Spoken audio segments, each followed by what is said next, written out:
measure up to those standards of beauty, you tend to get the privilege. People tend to look for you. People tend to give you things, and if Right. you don't adhere to these prescribed standards of beauty, then you don't get these things. And we know that it's true with getting a job, Mhm. with how much money you make, all of these things. The pretty privilege, unfortunately, the pretty privilege issue is a problem. And that's interesting that that he is coming from this perspective where men are jealous because they didn't get Right. on the boat.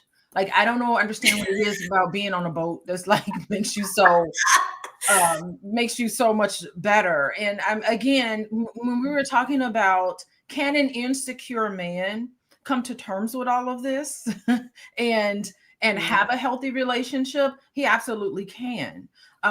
Can a man whose spouse is succeeding or their star is rising, can he come to terms with all of this? I think it's wonderful in a relationship because both you and your partner can be winning at the same time in many different ways. And I think Mhm. that a man can, and any of us can, become more secure when you are willing to be mindful of your behavior, of your thoughts, Yes. of your feelings, and address some of these issues of shame, some of these beliefs about masculinity. I can't emphasize that enough.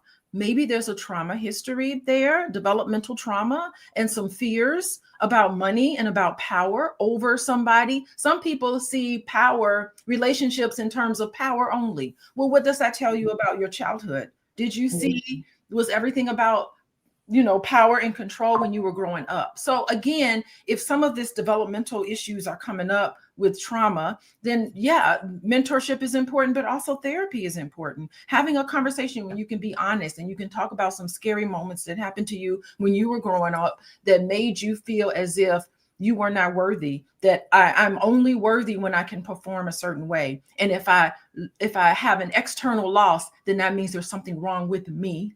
Mm. There's nothing wrong with you. Somebody Mhm. lied to you and made you believe that you were inferior, and you're not. You're Yeah. capable of anything. So that is really how you're going to have a successful relationship with anybody. Because when you come together, part of coming together to get married to somebody, you have to share your goals with each other. You have your personal goals that you have with that person about, here's Mhm. what I want to do. And the relationship needs to support your individual goals. The relationship itself needs to support the family goals. So you have to make sure that these things are aligned and have explicit conversations with your partner about it before you get married. Yes. Amen to all of that. And I think, again, I think in this conversation, we're getting to, I hope a lot of people catch this on the replay. I hope a lot of men catch this on the replay, because I think that at the bare bones, bottom line of it, it is coming to terms with trauma, reflecting, and coming to terms with your own self-worth that is separate and apart from any external validation.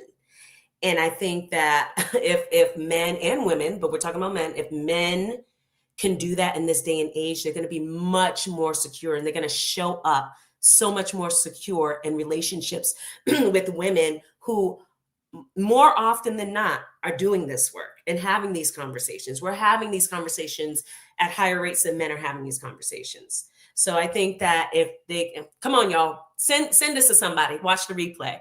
I'm gonna just this comment had me cackling in my brain. Sean Castor said, "Men with high estrogen feel like that." About the pretty privilege. He said, "Men with high estrogen feel like that." That's hilarious. Okay.